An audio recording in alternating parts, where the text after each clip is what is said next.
have often said to many of you in this room that the stars were aligned in this project. By partnering with the University of Arizona, the U of A bookstores, the Arizona Daily Star, we were on our way and we never looked back. I'm so proud of Tucson because for once, you all look like one gigantic New Yorker cartoon. When do we eat? He's not funny. When will he shut up? I'm here just to hear Jance. In 1964, they wouldn't allow me in the creative writing program because I was a girl. And so it was really wonderful in 2000 when they gave me an honorary doctorate of humane letters. One picture is worth 1,000 words. You give me 1,000 words and I can give you the Lord's Prayer, the 23rd Psalm, the Hippocratic Oath, a sonnet by Shakespeare, the preamble to the Constitution, Lincoln's Gettysburg Address, the last drafts of Martin Luther King's speech to the March on Washington, and the final entry of Anne Frank's diary.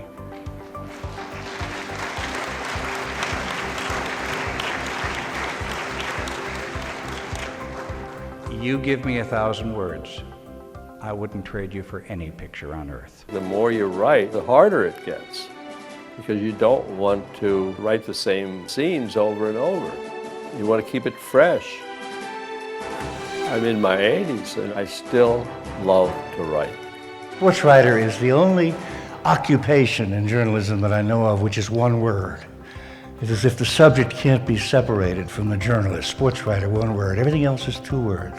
And it's often, or most often, it's not the stars who are the best people to write about at all. The stars are young. Nothing much has ever happened to them. One of the pleasures of being a novelist is the capacity to go backward and forward in time and see your characters and visit them at different times of their lives. And the Oscar goes to Larry McMurtry, Diana Ossana for Brokeback Mountain. What I think this place is really about is right here tonight with us. TFOB is what it's about. All of us together, celebrating art, celebrating words, looking out for each other, and remembering we're a family. I think the whole point of my career has been about getting kids to read, and that's what I'm most proud of. All I want kids to take away from these books is the fact that you can turn to reading and just be entertained. Maybe you've heard me tell my all-time favorite letter. This was from a boy. Dear R.L. Stine, I've read 40 of your books, and I think they're really boring. This is before 24-hour news networks, okay? I would go upstairs, watch the 11 o'clock news, and if something struck me as funny, it would be on Weekend Update a half hour later. Writers, I didn't realize it at the time because I thought the whole world worked like that. And it was actually 2 times when I was with that show. While they were on the air doing Weekend Update, I was underneath the desk writing jokes and handing it up to them. In some way, a good book is as exciting and rewarding as anything you're ever going to do in your life.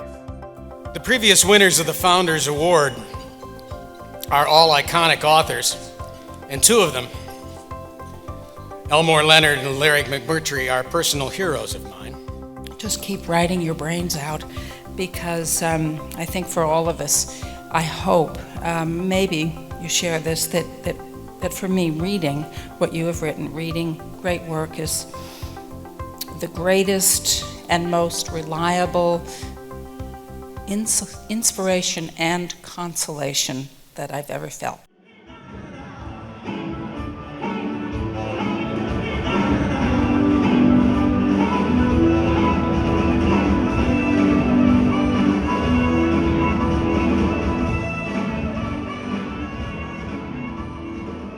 People who are really writers write when their lives are imperfect, because if you're waiting for perfection, you're never going to get around to writing at all. Books live and change as we grow, and what we get out of them continues to change as well. Freedom of speech, freedom of the press, freedom of thought, they're all inextricably linked and essential to our way of life. And books are the affirmation of of that idea. And this book festival is an affirmation of that idea. It's a mad world we live in a world that is mysterious, undefined, without purpose. And I try to make purpose by making art. I don't want to know the ending. I want to find out. I mean, this is why it's so exciting to me and why I only write fiction.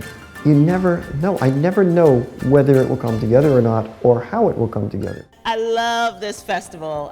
This is probably my 6th time being at the Tucson Festival.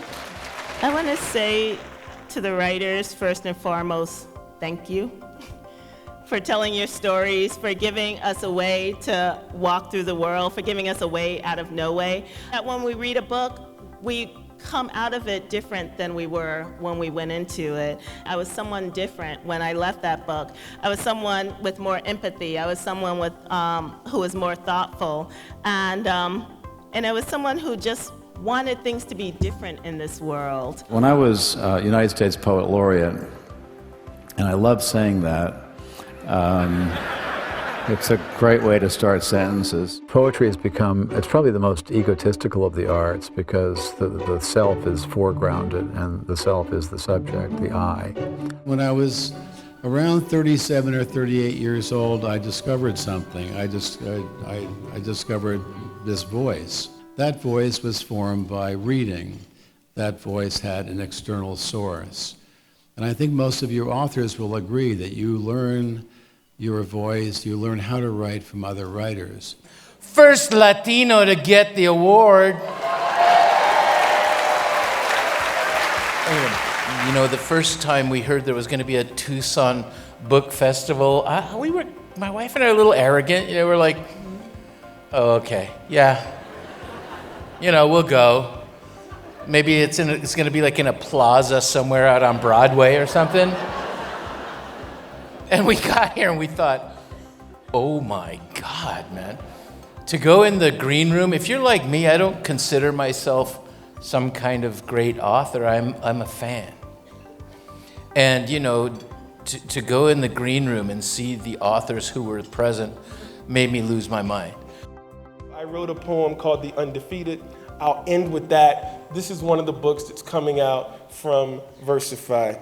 This is for the unforgettable, the swift and sweet ones who hurdled history and opened a world of possible, the ones who survived America by any means necessary and the ones who didn't. This is for the undeniable, the ones who scored with chains in one hand and history in the other. This is for the unflappable, the sophisticated ones who box adversity and tackle vision, who shine their light for the world to see and don't stop till the break of dawn. This is for the unafraid, the audacious ones who carry the red, white, and weary blues on the battlefield to save an imperfect union. This is for the righteous marching ones who sang, "We shall not be moved because Black lives matter." This is for the unspeakable. This is for the unspeakable. This is for the unspeakable. This is for the unlimited, the dreamers and the doers, the ones who swim across the big sea of our imagination and show us the majestic shores of the promised land.